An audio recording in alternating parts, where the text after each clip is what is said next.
here for UCS. You do your best and we'll do the rest. Fight, fight, fight with all your might. We are the Braves and our team is white.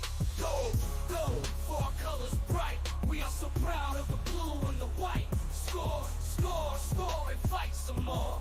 And we'll win this game tonight. Rip them up, tear them up, go Braves, go. Good evening, everyone. All right. Good evening, everyone. Before we get this meeting started, would Brother Curtis please lead us in prayer? Thank you. We may get one of those at church, Greg. Okay, let's get started. Lord, it's us again. Lord, I just thank you that you don't wince and say, oh no, but you open up your arms and you say, come unto me. Lord, business again. Lord, help us to be so mindful that you're interested in it all. Whether it's us when we getting our day started or ending our day, or Father, a school board meeting. Lord, I pray you're all over it. I pray you're in the middle of it. I pray, Father, you trouble us in a wonderful way, reminding us, pulling us, yearning us to come your way. Father, I thank you for each one who's a part of this. Lord, making commitments to serve in this capacity. So, Lord, I pray you bless each member of this committee, this board, and I pray, Father, you just guide their thoughts, their actions, that all that we do brings you honor and glory. This ain't church. This is life. And you want to be in the middle of that too. So, Father, we thank you. Guide their thoughts, their actions, guide ours as well. Civilians as we are. We pray it in Christ's name. Amen. Amen. Thank you, Brother Curtis. Okay, before I call the meeting to order, I'd like to welcome everyone. I'd like to see all the little students there. They were rehearsing what they were going to do, so I'm anxious. No pressure. We're not going to bite. Remember that when we get ready to be to you, okay? And I'd like to welcome Kale. This is his first meeting, so we're excited for that. So welcome. Okay, at this time, I'd like to call the meeting to order, September 22nd, 2025. At this time, I'd like to call the meeting to order. First item is Pledge of Allegiance. Would everyone please stand? If you please stand for the Pledge of Allegiance. Right hand over your heart, pledge.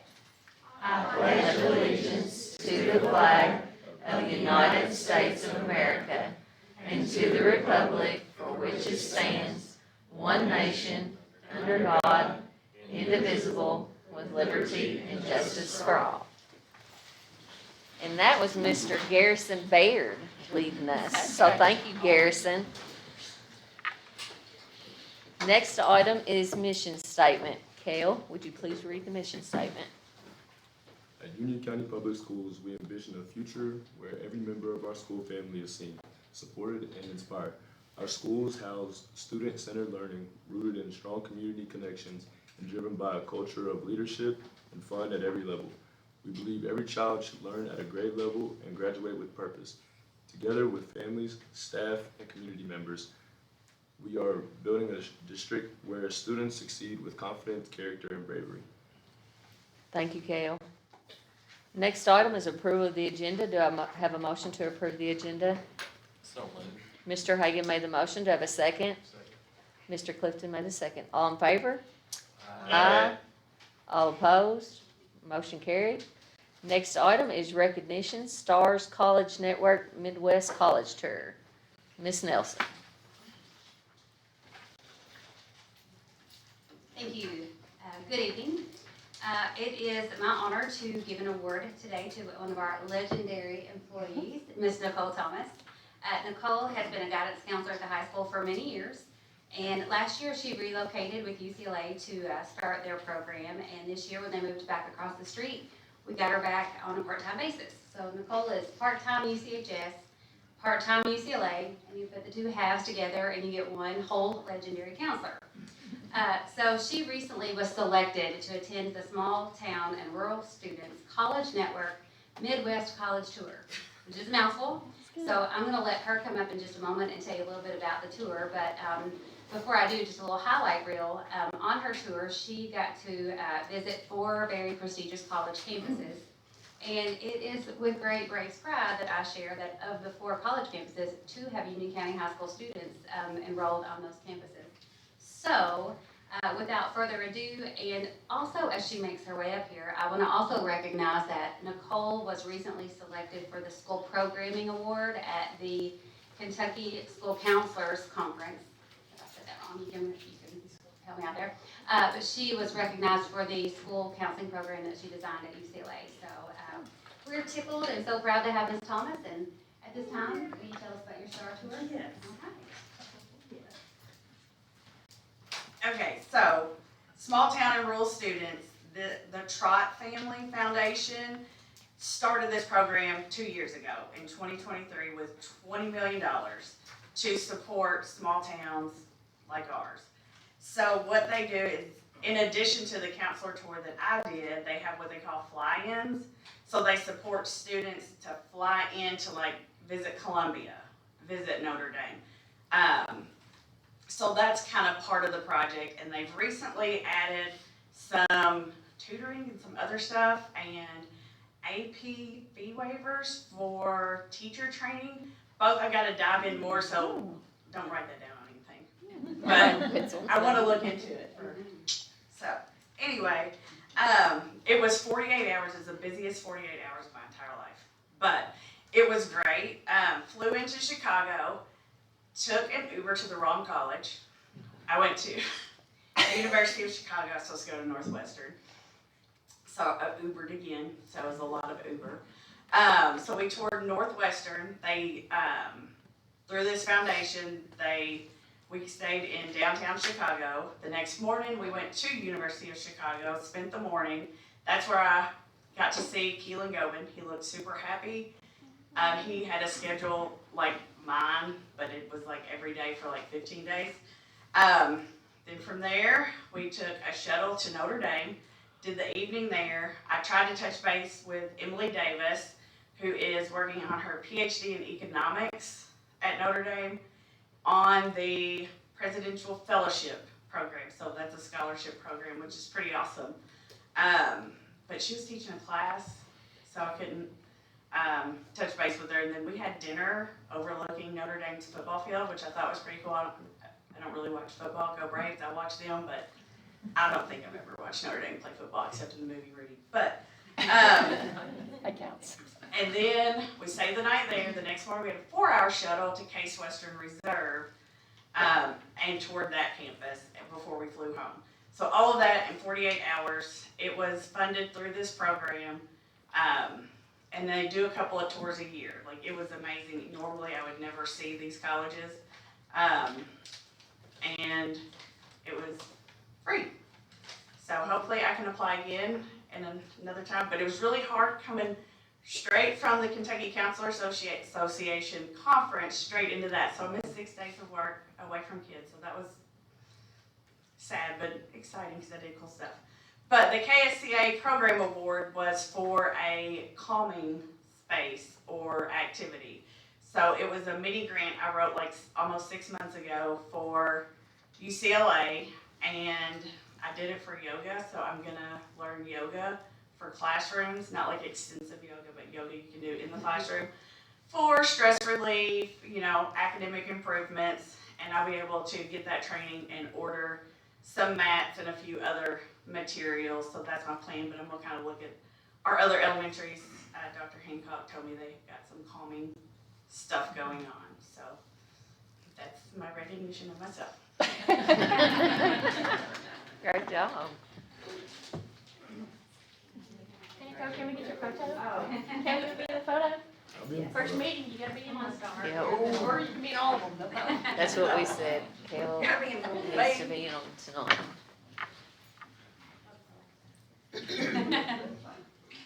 Oh, sorry. Here we go. I was talking about this earlier, and I said that you were royal. Yes, she did. Royal. Yeah, royal. She's that too. I felt like we were going on a trip. Thank y'all. Thank you. Thank you. Next recognitions are Heart of a Brave Award. Mr. Jackson. I'm actually gonna leave it right back with Ms. Nelson. All right. All right. So we have another legendary employee getting an award tonight, and I'm so happy to be giving this award to Tara Wright. Tara Wright, seated right back here, she's our Chief Finance Officer at Union County High School. And just a little bit about Tara. She's a true team player. You may have to go see her to do a fundraiser or get some finance documents signed, because that is her primary job. But you may also see her popping over in the attendance office and taking over for Miss Sarah, or dismissing kids on the intercom in the afternoon. She is just one you can lean on to step in and take over anybody's role whenever they're needed, even mine sometimes. She could probably work my desk as well. It's funny because when she came to us from the banking industry, which we did a little begging and pleading, but when she came to us from the banking industry, she joined me as my first year as a school principal. And I did not know anything about school finance. So, Ms. Morris was like, y'all gotta go to Red Book training so you can learn all the rules about school finance, and Tara and I went. And I love a good PD. I'm taking notes, I love to grow, except in school finance. So, when you're at a conference and they're kind of done with the material, and they're just trying to spin out that time till it's 3 o'clock, and they're saying, do you have any questions? Does anybody? And Tara would not stop asking questions. I'm giving her the side eye, every district's giving her the side eye, but she was so eager to learn. So she definitely is just legendary in her role, but she's very legendary in everything that she does at Union County High School. So Miss Tara Wright, would you please come forward? Heart of a Brave.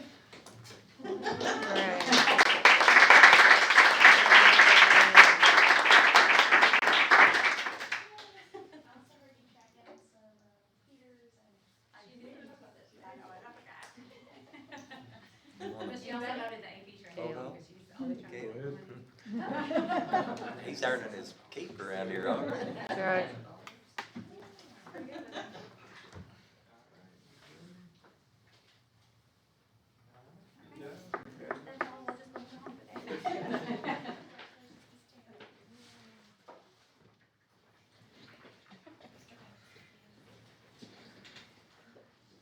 Next item is Superintendent's Report. Dr. Hancock.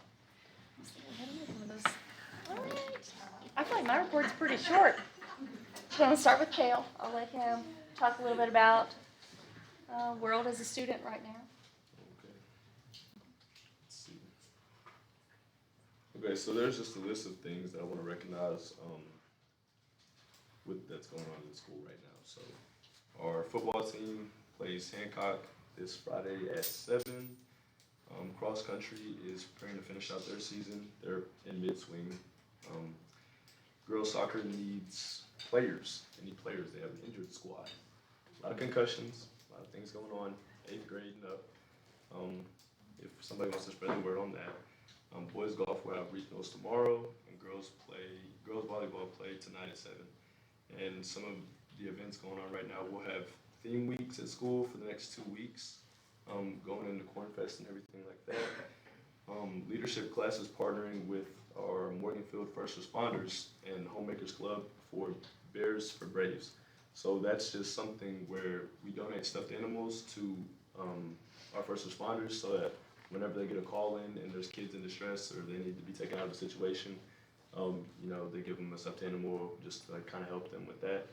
And Dr. Hancock and I have also created this idea that we want to implement called Superintendent Student Council. So it's almost an extension of myself, just giving my student council members at school the opportunity to do a little bit of what I do. And that's about it. Good deal. Thank you. Just a quick update for the facilities. We are having a surplus sale on some of the big items that we've been getting rid of in the past month or so. That's tomorrow. Ag is about 75% of the way moved into the basement. That's been a big feat. We have some Connexes back there, so we're putting some supplies in there. We had an early release day a few weeks ago. We have another one this coming Friday. The first one was very intentional. Every single person in the district had something specific to do. Teachers met by grade levels, counselors met, attendance clerks met, Frisk met, the wellness committee met, everybody did all the meetings. But it was very intentional, it was purposeful. There wasn't anybody that was just sitting there for 2 hours at the end of the week, so, I was very glad about that. And the plan for this Friday is similar. I want the interventionists to come and tell you all about it, because they were the ones that really spearheaded this from the very beginning. You know, they talked about we need more time, teachers need more time to really dive into the curriculum. And we talk again about it being, it's not just a time to grade papers, it's not just extra time, but it's purposeful time to collaborate across the district. So I'm looking forward to this Friday to see what comes of it. I wanted to let you know that I've scheduled us a picture. Had to get your hair done, Chad. Before our October board meeting. I don't know if it'll be right before the meeting or right after the meeting, but Audrey Brewer is going to come take those for us. Is that the 23rd or the 27th? It's the regular meeting, so 27th. Yep. What time was it? It'll either be right before or right after the meeting. I was trying to get over the hair jokes. Sorry. The high school is planning a district ACT.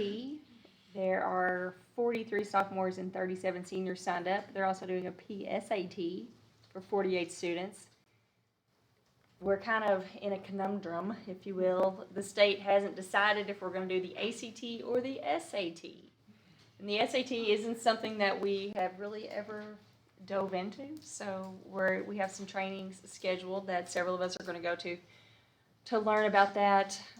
I personally think we will end up going SAT, which is kind of scary just because we don't know that much about it. You know, we've been preparing forever for the ACT, but according to the Commissioner of Education, they're saving like $3.8 million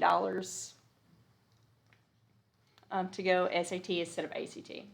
So as soon as that's finalized, they'll push out materials for us to push out to the teachers to help prepare students, but until then, we're just kind of waiting. Also wanted to let you all know, Krista Mills, she's the librarian at the middle school. She is planning a trip through Education First, EF, to London, England. She put it in as a trip request, but I don't really know that we need approval for that since it's not really school related. She is an employee of the school and she's likely taking students. But I pulled this out because I don't think we need approval for it, but I did want y'all to know that she's doing that and she's starting the planning process with them. Audrey Gerton,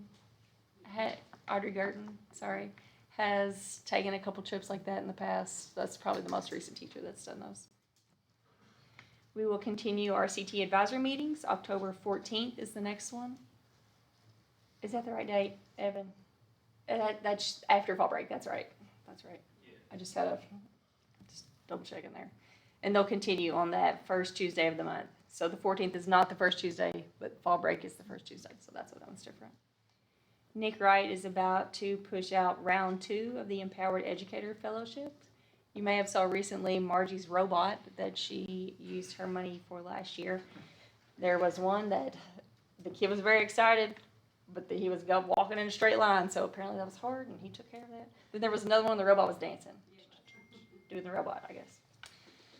UCLA, this is pretty exciting. They've been selected for a site visit as part of the Program of Distinction process. So UCLA, they have a lot of stuff going on right now. Of course, there's the virtual side of it, where we have about 85 kids. And then the on-site side, they're right at 10. I can't remember the exact number now. They're also painting a snow plow for the county. You may have seen that coming up the hill here. It's sitting out front. You approved tonight the 11 co-projects. Ms. Conway with Cedar asked if we wanted to do another push for this coming month. So as part of our early release day on Friday, we're going to have just like a little 5-minute, hey, don't forget, this is pretty easy to apply for it if you'd like to. Here's another chance. So those could be coming again next month. I want to invite Nikki Hancock to give a little update on food service. You know, Nikki is our new food service director, and man, she has hit the ground running. She has gone to the trainings, talked to all her people, but most importantly, listened to her people. And I think they're all feeling really good. Full staffed? One. Two openings. But we just interviewed, so we're getting ready to fill that. Yes. And that historically, that's been a hard job to keep, hard department to keep full. You want to give us a little update, Nikki? Yes, ma'am.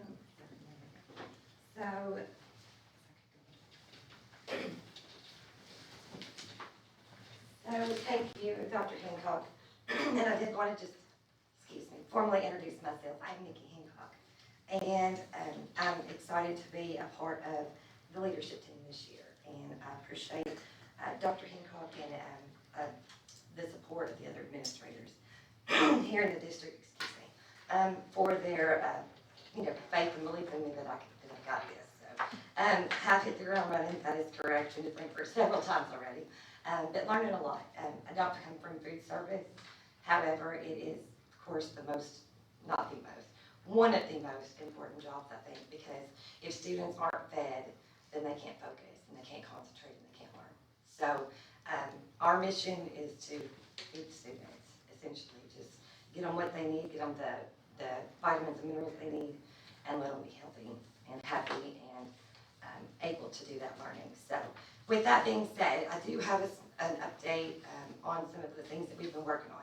Our fresh fruit and vegetable grant, this is the third year. Mr. Bosall did this for 2 years, and then I came in July, and it was due before the end of July, and I was a little nervous about it, but I thought, you know what, we need to go ahead and apply for this. It's extra funding for the students. So I went ahead and did it and was awarded the grant, $65,475 for the FFVP, and what that is, it's from, sponsored through KDE, of course, it's all USDA, but it is for our elementary schools, for our 3 elementaries. We buy them, they of course reimburse, that type of thing, that we are able to offer some things that maybe they wouldn't be exposed to at home, or even just some additional things. So this is above and beyond our breakfast and lunch program. What happens is out in the afternoon, they have what they call a snack cart, and it kind of goes down the hall. I've had reports of kids running to the snack cart because we have the yellow watermelon again.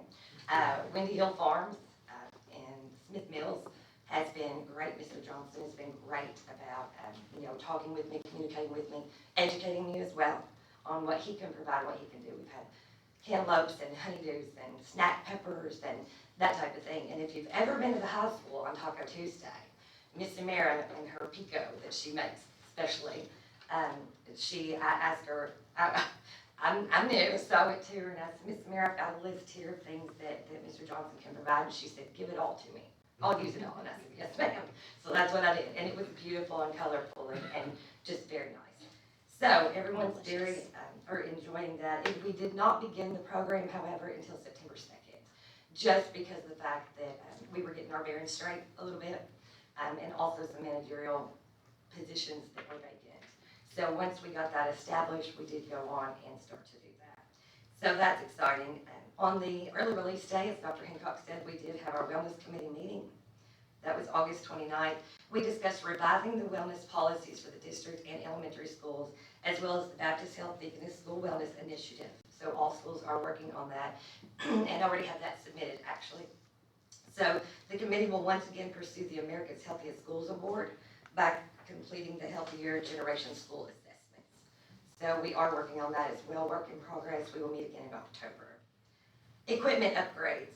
Mr. Bosall, like I said, was fantastic and left us in a great place as far as some of the things that he had applied for and some of the bids that he had put out there. So we do have serving line equipment in line to be replaced in every school. So it's an over $500,000 project. I've been working with Ms. Morris on our budget and that type of thing. We also do have a grant for $25,000 going towards that from Morganfield Elementary, so we will be utilizing that as well.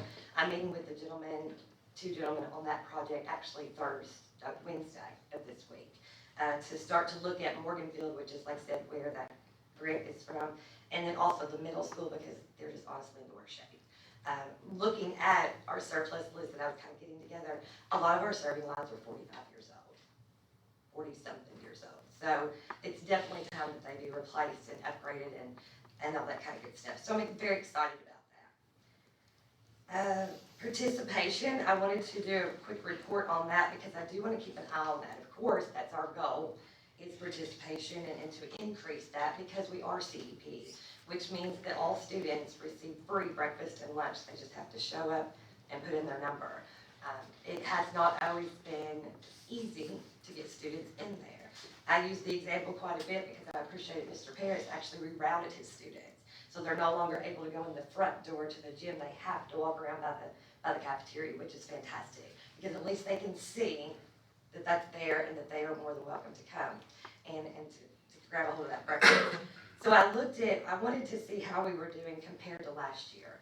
And so I looked at some averages. As of August of 24, our breakfast percentage of participation was at 40.6%, and our lunch was at 71.1%. This year, so far, of course, we just reported for August, our breakfast is at 40.3%, and our lunch is at 73.1%. So again, breakfast, of course, is going to be one of our main goals to focus on as far as participation. So still gathering some research and networking and reaching out and seeing how other schools and other districts have achieved that goal of that increase. Ms. Morris had asked previously, and I'm glad she did because that was important information to find, about our summer meals program. I wasn't a part of that then, but I did want to look at that information, of course, so I've got goals to shoot forward to for next summer. So there was a total of 7 sites that did the summer meals program this summer. That also includes congregate and non-congregate. Congregate, of course, is when you sit and eat there. Non-congregate is when you grab and go, okay?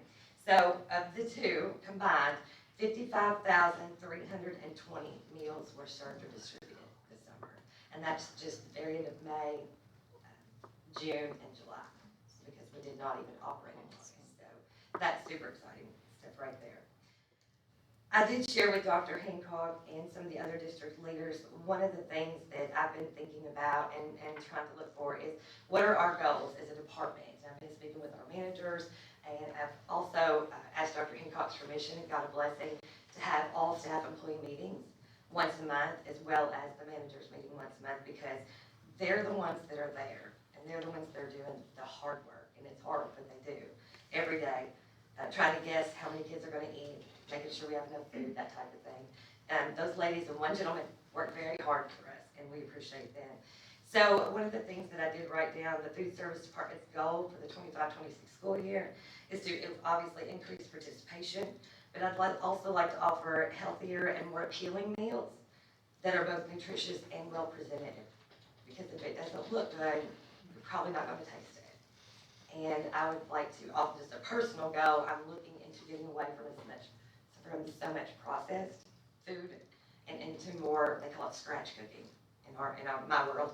And so I've looked into that as well.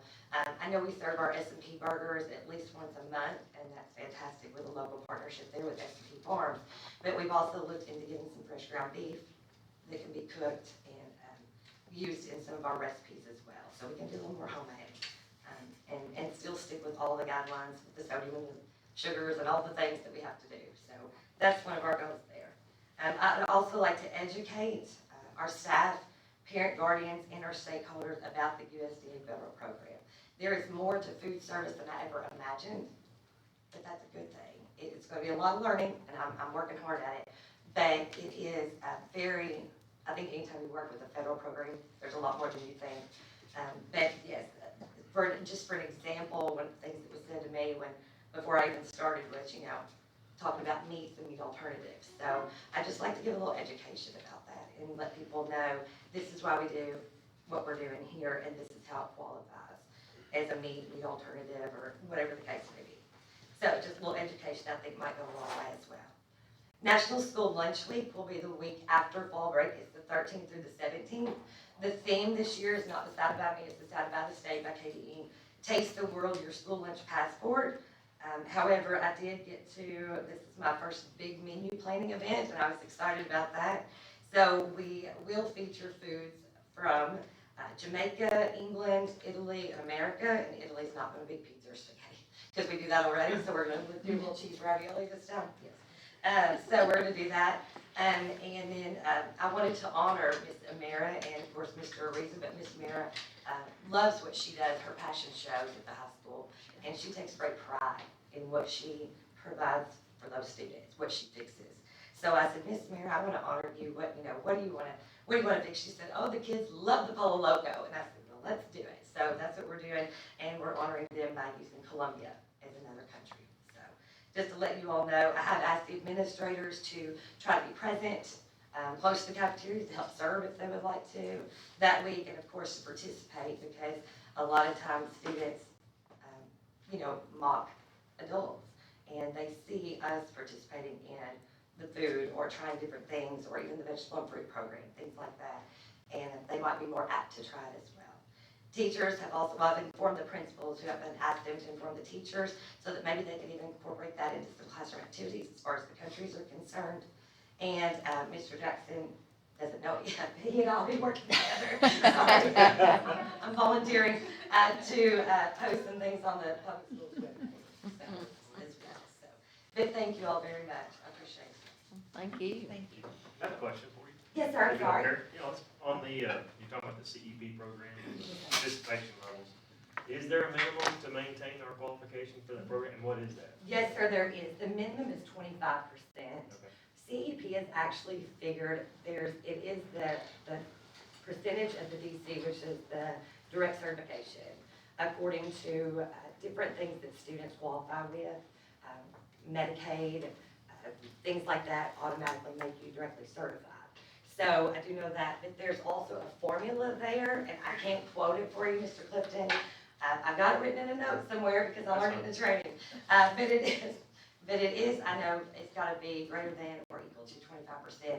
We're at about 50-ish%, but 52 maybe, I think. But then they multiply that, there's a whole factor in a percentage to it that they use to determine that. But as of right now, we're not in the risk of losing that, I'll say that. Thank you. Thank you, you're very welcome.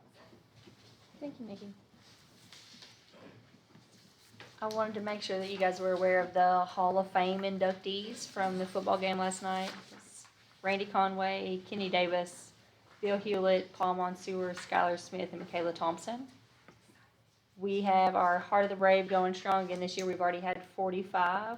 We recognized Tara this time. And also, I wanted to give a shout out to Athletic Director Mason Holleran. He noticed that Mr. Evans, Red Evans, who was our announcer for 50 plus years, he paid to get into a football game a couple weeks ago. And Mason noticed that and asked if we could create him a lifetime pass to be able to get into all athletic events. So we got that to him this week, or Friday, so he didn't have to pay to Friday's ball game. But I appreciate Mason catching that and getting it taken care of quickly. And that is all, unless you have any questions or anything for me. I got a question, and this might be for Mr. Jackson. How's the new app, the school app, how's it being utilized and adopted so far across the district? I use it myself, I'm just curious if it's. Right, so far so good with the people who are using it. We have several of our sports teams are using it now as their main form of communication. So like high school, middle school football, middle school basketball, and high school basketball.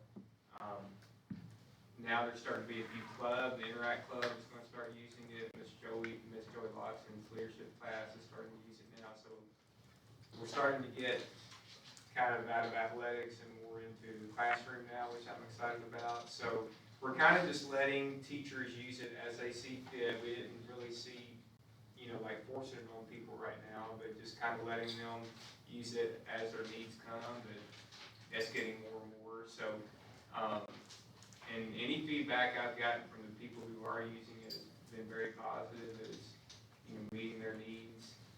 So far I'd say it's been a success. Can you tell, like, percentage of students or how many parents have downloaded it? Can you see that? Can you tell? I looked today on our, because the same company, we've also, not to get too complicated with it, but we've also, they've also opened some doors with our mass communication, like we send one calls and one text like that. So when we send a text message now through actual text messaging, we can reach 99.4% of our student body. Now the app itself, as far as people who have actually downloaded it, we're at 17.5% on the app. So, that's a start. And I feel like that's only including people who are actually logging into the app. It is possible to download the app and not actually create an account, but just use it. So we're trying to get that message out to students and parents and staff members that if you log into it, it opens up some additional communication tools that the general public doesn't have. So that's just kind of a learning curve. But as far as people who are actually logging in, we're at about 17.5% of our family population right now. Thank you. You're welcome. Good question. I use the calendar piece of it too, just to keep up with all the different things. Not every school is using the calendar piece yet, but I feel like as more do, then everybody else is going to start. So I feel like that'll be coming soon. Thanks for asking about that. All right, next item is attendance report. Ms. Hall. Our first month came to a close on September 3rd. So Morganfield Elementary had an average daily membership of 333.73 with an average daily attendance of 307.45. Their overall percentage is 95.66. Sturgis Elementary had an average daily membership of 350.73. Average daily attendance 336.86 with a percentage of 96.06. Uniontown Elementary has an average daily membership of 196.06, average daily attendance of 182.98 with a percentage of 96.81. Union County Middle School has an average daily membership of 419.99, average daily attendance 396.41, overall percentage of 95.31. Union County High School has an average daily membership of 616.99 students, an average daily attendance of 565.5, and an overall percentage of 94.3. Union County Learning Academy and Union County Virtual Learning Academy has an average daily membership of 85.53, with an average daily membership of 10.56 and an overall percentage of 85.2. Preschool has an average daily membership of 36.22 with an average daily attendance of 21.19 and an overall percentage of 85.8. And Victory Tech Job Corps has an average daily membership of 33.05, average daily attendance of 33.05 with 100% overall attendance. That puts our district average right now for membership at 2,066. Average daily attendance, 1,854.34, and our overall attendance percentage for the first month is 95.25. And I also want to note that on High Attendance Day, on September the 9th, our overall district average was 96, so that was really excellent. So kudos to our principals for planning all the fun activities and to the parents for sending the kids to school. Yep. So any questions about attendance? Thank you, Ms. Hall. You're welcome. Thank you. At Job Corps, they should have students starting back next week, so we hope to see those numbers increase over the next few weeks. So right now, compared to our end of the year, average daily membership was 2,155, which is a difference of 89 students, and the majority of those are at the Job Corps right now. So we have ended the year, and it's a difference of 122 students from the end of the year to where we currently are at Job Corps. So. We're gonna get back there. Ms. Hall.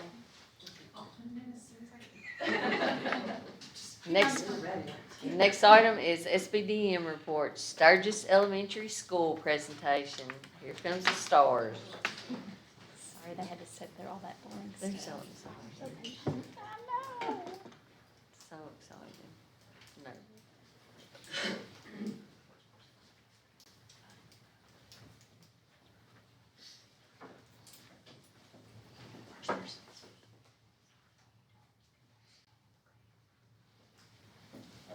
Good evening. Thanks for having us today to share our SVDM report. And I've asked some of our chief council members. And before we get into that, I'd like to acknowledge Miss Wendy Hibbs, who's our certified school manager. She does a lot around our building. She's a true asset. And one of the ways that she is an asset in the building is by bringing out the BEST of our students in new ways to keep things moving forward. And one of the things she started was our chief council. And that's kind of like a student government in the sense that they represent the student body. Each class, each homeroom elected one person from their class to meet with Ms. Hibbs and talk about ways they can improve the school and provide that student perspective. And we have some of our leaders here from that today, and they did a great job last year, and we're going to get that rolling again this year.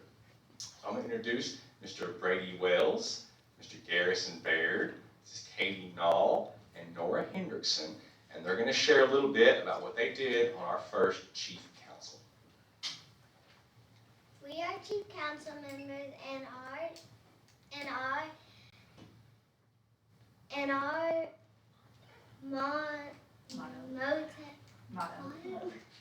motto is this year's Dream, Believe, Achieve. Allow them to introduce themselves.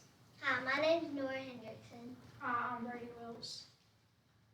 I'm Katie Nall. I'm Garrison Baird. Me are 24-25 Council. 25-26 Chief Council is coming soon. Why do we have a student council? A student council allows students to have a voice in what is happening within the school. The importance of a student council teaches students life skills like communication, teamwork, and responsibilities.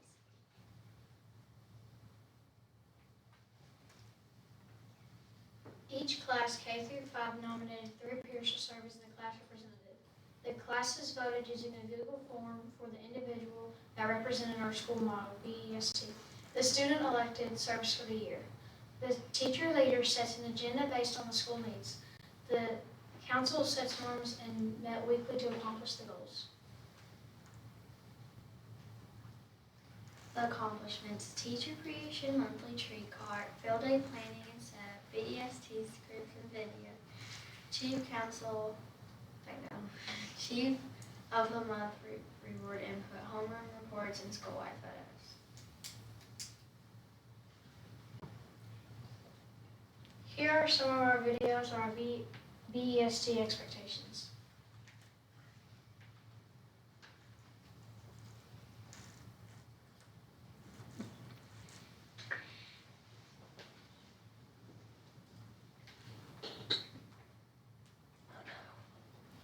The body.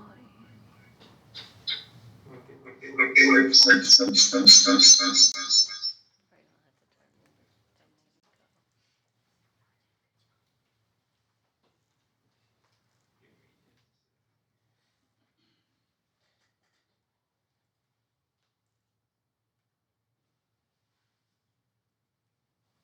like playing an instrument, I bet. Mr. Jackson can figure it out. He's doing it too.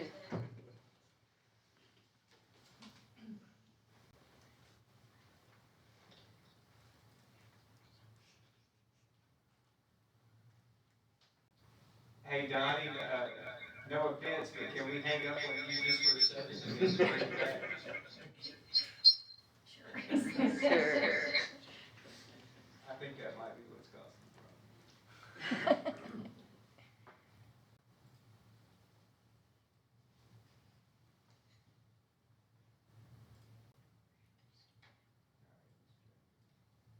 Service Elementary, we give ideas. Be responsible. This is how not to be responsible. Climbing up the slide is not responsible. Sliding down the slide on your bottom is being responsible. Sturgis Elementary, we show everyone respect. Everyone show respect. Horse playing is not respect. Yes, we show respect. Stay positive. It's not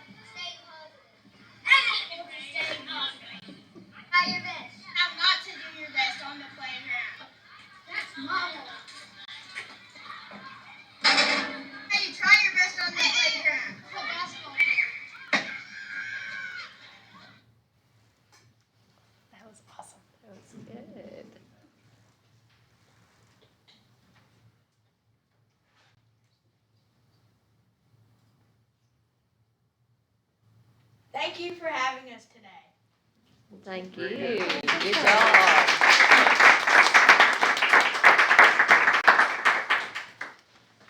Y'all care to come back up here? I want to take a picture. I like those shoes. They're just like mine. And the matching belt. You gotta get it all. Get on in there, Kale. Are you sure?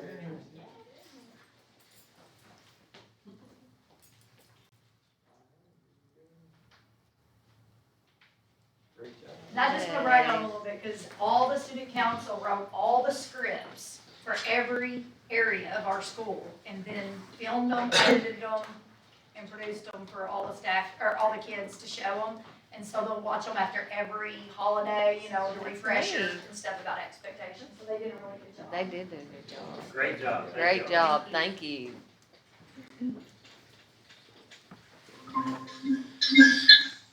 Donnie's back on. Donnie's back. Next item, approval of minutes. Do I have a motion to approve the minutes? So moved.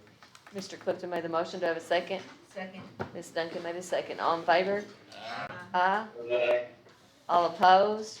Motion carried. Next item is approval of financial report. Ms. Morris. Okay, we'll begin the financial report for the month of August, which is our second fiscal month of our school year, with a review of our cash. Cash reported by the balance sheet. We began the month with $43,958,000. We saw a $610,000 decrease in cash across all funds, ending the month with total cash reported by our balance sheet of just over $43,348,000. Cash reported by all bank statements totaled $43,312,000. We had an amount of approximately $410,000 outstanding in outstanding checks. When we look at a review of activity by fund, beginning with general fund, month-to-date receipts totaled $980,000 for August. We received our monthly state SEEK payment of $796,000. We received $69,000 in motor vehicle taxes, $6,300 of delinquent tax collections. We recorded $38,500 of interest income. We received $57,000 of insurance proceeds for the UCMS fire pump repairs, which were flood related. We recorded $5,800 of indirect cost transfers. That's where we are now charging food service and indirect costs and transferring that as income into general fund. That's new for this year. We deposited the $4,000 proceeds from the sale of the Sturgis tennis courts, and we recorded $1,900 of telecom tax. So just speak briefly on receipts. Our receipts are up 9.2%, or just over $156,000 when compared to last year. The main item, as I reported when we did the working budget, our SEEK formula, we saw just quite a significant increase in our SEEK. So SEEK, just for the first 2 months, we've seen an increase of just under $135,000 in state funding. Another area that we've seen an increase in receipts year to date are our other revenue items.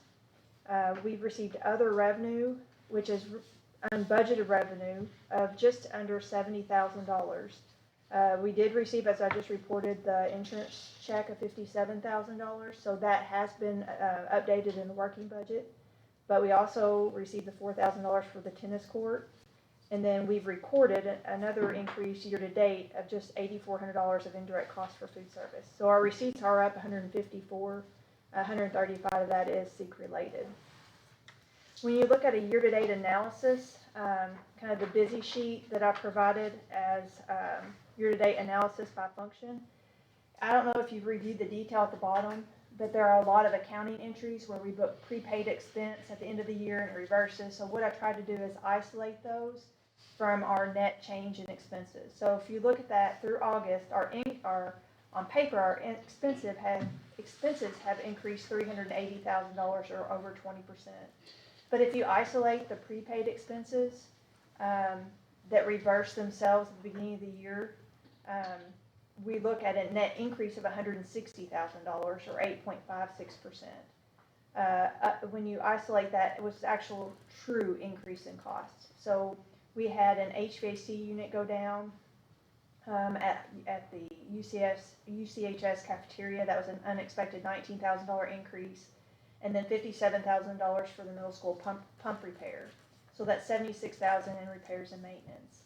Another area that's up are student support services. Our salary and benefits are up almost $10,000. But if you recall, we used to contract with our speech language pathologists, and now we brought them in as employees. So they would bill us. Typically, they would have billed us for their services probably end of September, October, but we started paying them through payroll. So we'll see the offset of that in our other professional services category as the year progresses. Another we see for district admin support, we've seen a decrease in costs. We were able, Dr. Hancock reduced opening day costs by $9,000. Board per diem payments are down just due to the timing of trainings and board per diem in the amount of $4,500. And then the other category that's up is plant operation and maintenance.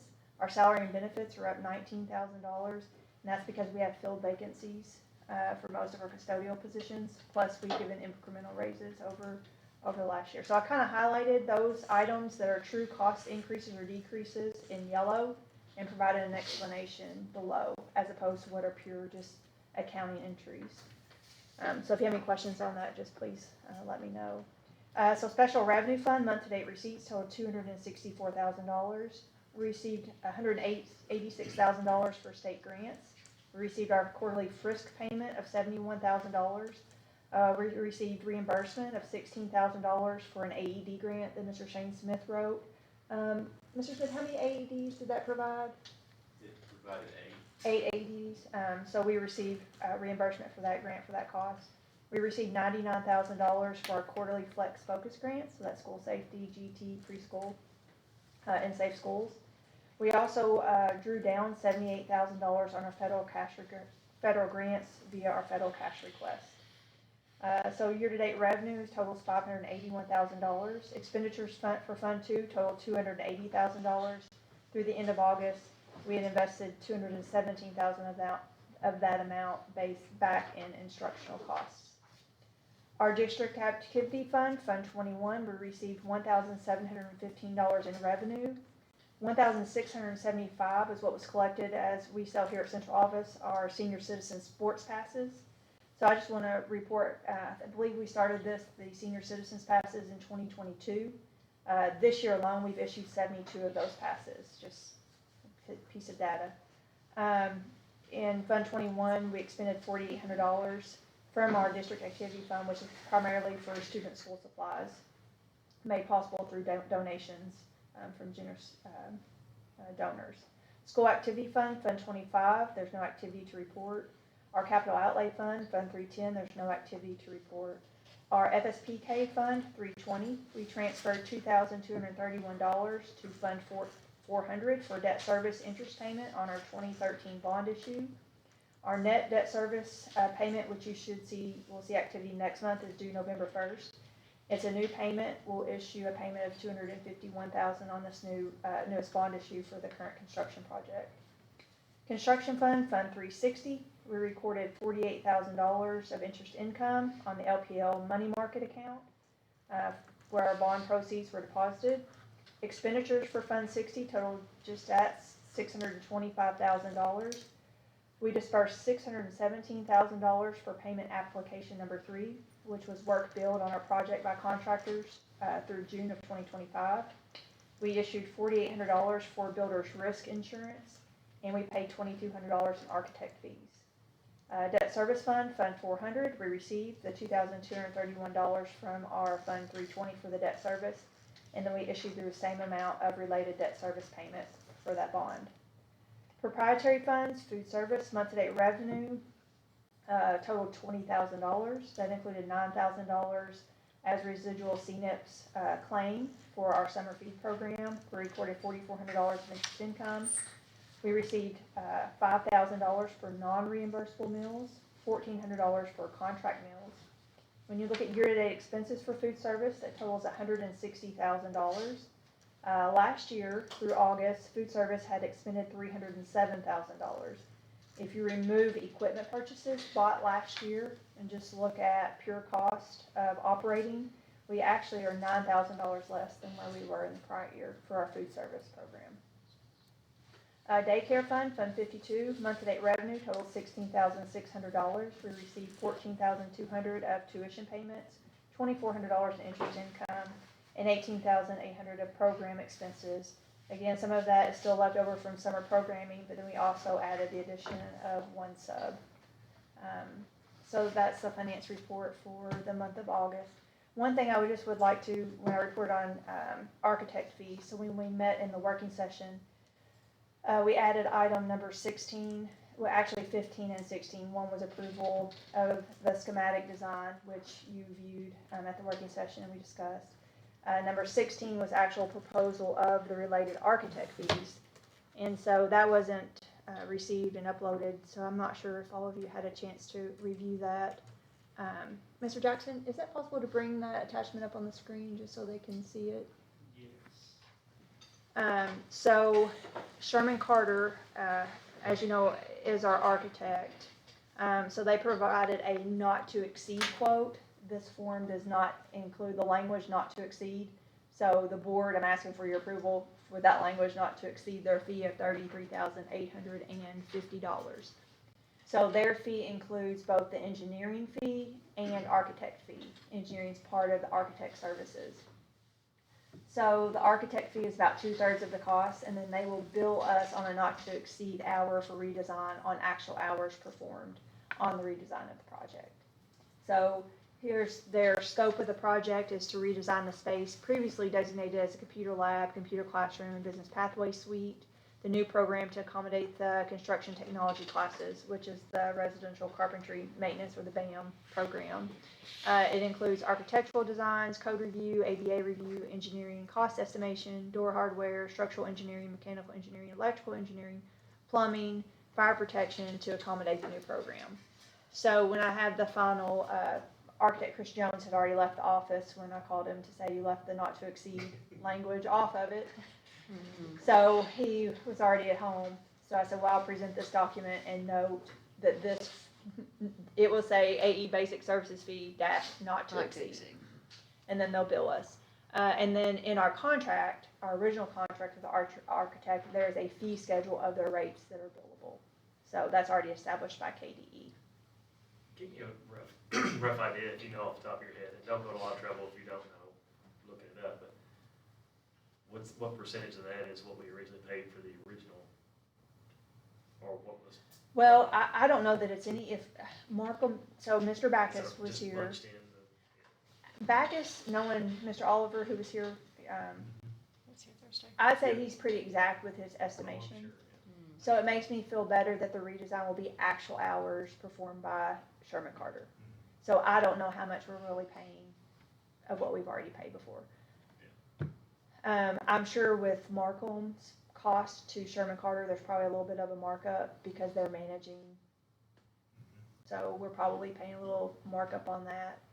But I can't say it's the same because they're redesigning new equipment spaces. And I talked to Dr. Hancock. I'm glad it's going to be billed per hour rather than just here's our fee without any detail. Yeah, and Amy didn't get this information until about, I don't know, an hour and a half ago. So she's done a lot of work, even just that hour and a half, to say, now, hang on a minute. Like, this is the bill, and if so, we need a little bit more detailed information. A large amount, but I don't know how that relates to. So we thought the same thing. So also doing, Mr. Construction. Yeah, I mean, it seems rather large to me, considering the structure's already there and you know what you're dealing with and you're just moving spaces around, but, I mean, when you're at that level and you want something bad enough, they can charge what they want, I guess. yes and no, but I did, so KDE in our contract, original contract with the architect, there's a fee schedule. Their fee is based on the amount of the project. So if our project, and I kind of vetted it, let's say, and I'm making this up, we don't even know what the budget is, but if it's a $300,000 project, they would get 8% of that, or $26,000 and some dollars. If it's a $500,000 project, that's $400,000. So I feel like based on the size of our project. it could fall within those already prescribed, and we won't pay that because we're gonna pay cost per hour. Right. So I feel like it's gonna come in since we're doing it on a not to exceed actual time. If that To a makes certain sense. extent, those costs are controlled by the state, aren't they? Yes, according to that fee schedule. Okay. Absolutely, Yes. yes. Now, this proposal does not, there are a list of exclusions, I just want to print that, if you go to the second page, Mr. Jackson. And this was the same with our original contract, you know, any special commissioning or special inspections or geotech or environmental, those are all billed in addition to, but I don't expect any of those, because all that work's already been done. But I think But they they just, have to put it in there yes. to cover their. Do you know what, have you said it and I didn't catch it, but do you know what their hourly rate is? Was that? So it depends on, I have that, I looked it up on the fee schedule. Mr. Jackson does not have this, so I'll have to read it off to you. And it depends on the level of architect working. I know Chris, Jones that was here the other day, I don't know if he is a principal or what his title is. And then Jacob Harper does a lot, I don't know if you've worked with Jacob. But their principals make $150 an hour, so I believe that's Justin McElfresh. An architect 2 is $60 to $85 an hour, and then it goes, it's within that range, 60 to 90. So I feel like, I wouldn't think it would take, well, and what, you know, the detail of it and the figuring, like, you know, when you think civil engineering and they're preparing a site and an architect's designing it, there's a lot of liability there that makes the cost of it what it is, and the insurance of it. I get all that, but to me, you know, it's like coming in this room and saying, well, you know, we're gonna add this or add that. The structure's already there, the room's already there. So time-wise, in my head, I wouldn't think it'd take a real long time to get that rearranged. the engineering piece, as detailed as they are, I'm sorry, Mr. Gatton. I'm just gonna say, but it is a short notice, it's a mod to the contract on short notice, so that adds to the cost as well. Yeah, right. Well, and most of the bulk of the cost is engineering, and that's a fixed rate, like I said, that's Backus. And even Chris said that's where most of the heavy lifting is done. I mean, Sherman Carter did those drawings in a day, maybe 2. The whole redesign, so I feel like they'd be pretty efficient. I think it's mainly gonna be an engineering cost.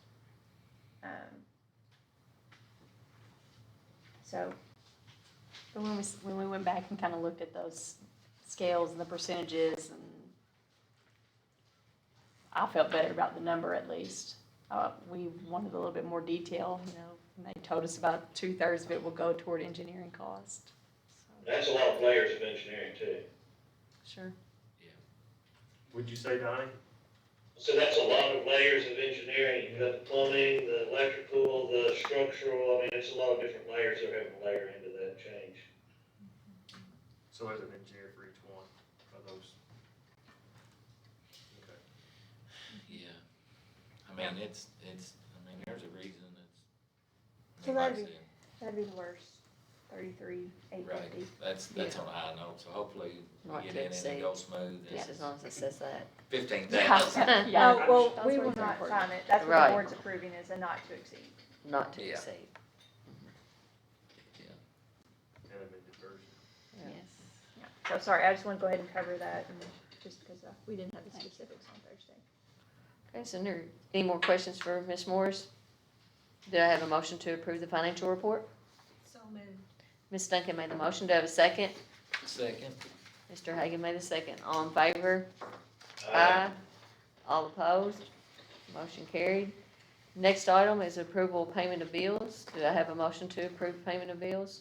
So moved. Mr. Clifton made the motion. Do I have a second? Second. Ms. Duncan made the second. All in favor? Aye. All opposed? Motion carried. Next item is approval of expenses for the superintendent's office. Is there any questions for Ms. Morris or Dr. Hancock? Do I have a motion to approve the expenses for the superintendent's office? So moved. Mr. Hagan made the motion. Do I have a second? Second. Ms. Duncan made the second. All in favor? Aye. All opposed? Motion carried. Next item is approval of working budget fiscal year 2025, 2026, KRS 160.470, AV, and 702 KR 3110. So I don't know if anyone had any questions about the detail. One piece of information just to add to this that I've obtained since Thursday. So we have not collected unmined coal for several years because the state changed their system. So I was able to talk to Kathy Stevens, and good news is they are processing the 2022 tax bills. We're 4 years in arrears. So the bad side of that is, I don't know that, and Kathy and I talked about it, taxpayers think they're current because they just, so I don't know what collection rates are gonna be there. So they're getting ready to send out the 2022 tax bills, and that amount is just about, the school portion is about $202,000. So what I'm telling you is that's not in the budget because until those tax bills, so that is gonna be an increase to contingency, which would be good when those collections come in. You didn't make all any of that? Good Because, answer. no, and Is there- then, so, but we're 4 years in arrears. Typically, before there was a delay, we would collect up to $380,000 in my coal. So I don't know what the specifics are, why we're seeing such a decrease. If it's ever new, but I'm gonna ask those questions. Anyway. Is there a fee for collecting it, or is that already in the total sheriff's office fee, or is it something different? It's 1.5% is our fee, they're just, they collect, it's 1.5. So, but there's no news, it could be a year or more before the 2023 tax bills, and by then will be 2026, so I don't know how long it will take, but just to let you know, that's gonna be a nice, when we start collecting that, that's gonna really get our contingency a little bit. Yeah, Control. that drop is kind of unusual, because I know Riverview is breaking records every year on tonnage. So that was just something to add to working budget comments. Thank you. Thank you. Is there any more questions for Ms. Morris? Do I have a motion to approve the working budget for fiscal year 2025, 2026? So moved. Mr. Clifton made the motion. Do I have a second? Second. Mr. Hagan made the second. All in favor? Uh, Aye. All opposed? Motion carried. Next item, public comments. There weren't any. The next item, approval of consent agenda. Number 1, travel report. Number 2, request for fundraisers. Number 3, trip requests. Number 4, leave of absences. Number 5, grad partnership agreement, educational neglect, prevention and family engagement program. Number 6, elementary wrestling facility use agreement. Number 7, approved fiscal year 2025, 2026, sections 4, 5, and 6, final allocations. Number 8, approval of 2024, 2025 KETS technology activity report. Number 9, approval of Cedar West Coal grant applications. Number 10, declaration of surplus equipment food service. Number 11, approval of USDA fresh fruits and vegetable program grant. Number 12, restriction of general fund balance. Number 13, request for approval to apply for Walmart business account credit. Number 14, donation acceptance in accordance with board policy 4.161, Sturgis Hucks. Number 15, approval of schematic design for BG-23171. And number 16, approval of proposed architect fees related to schematic redesign BG-23171 with not to exceed. Do I have a motion? Question, I have a question, did they drop off approval of memorandum for agreement with SROs? No, we didn't get back in time. Didn't get back in time, okay, I No. was just curious, because that was on it originally. Okay, thank you. One other comment I'd like to make. Go ahead. I just want to express my gratitude to Dr. Hancock, Mr. Jackson, and Ms. McGraw. I don't know if she's here tonight, but, and anybody else that was involved in short order getting our CTE pathway. It's even different than what the meeting we were in just a couple weeks ago. And I think it's a good solution to our career tech ed and our trade school. And then to get it all done in time for this renovation, redo for part of that space. I think it's gonna be a good pathway that'll provide a lot of a lot of, a good solution for our students and for our community. Get them exposed to a lot more, A lot of good options they're gonna offer. Yeah, of the traditional trades. You know, it's not gonna be like it was 30 years ago, and that's okay. It's gonna be good for our students, I think. So I just want to say thank you to everybody who was involved in that. Yeah, I agree. I think we're listening to the community, Well, what I their appreciate them needs. speaking up. Yes, absolutely, You know. absolutely. I think It they feel takes more a lot. vested Yeah. with us and better communication. Yeah. And that's, Look forward goes to- a long way. Look forward to the changes and. I'm excited, yes, absolutely. All right, do I have a motion to approve 1 through 16 as read? So moved. Mr. Gatton made the motion, do I have a second? Second. He was on the ready. Yes. Miss Duncan made You the have to second. be on this today. Miss Duncan made the second, all in favor? Aye. All opposed, motion carried. And this time, do I have a motion to So adjourn? moved. Mr. Hagan made a motion, do I have a second? Ready on that. Mr. Gadd made the second. All in favor? Aye. All opposed. And thank you, Kel. Welcome to the board.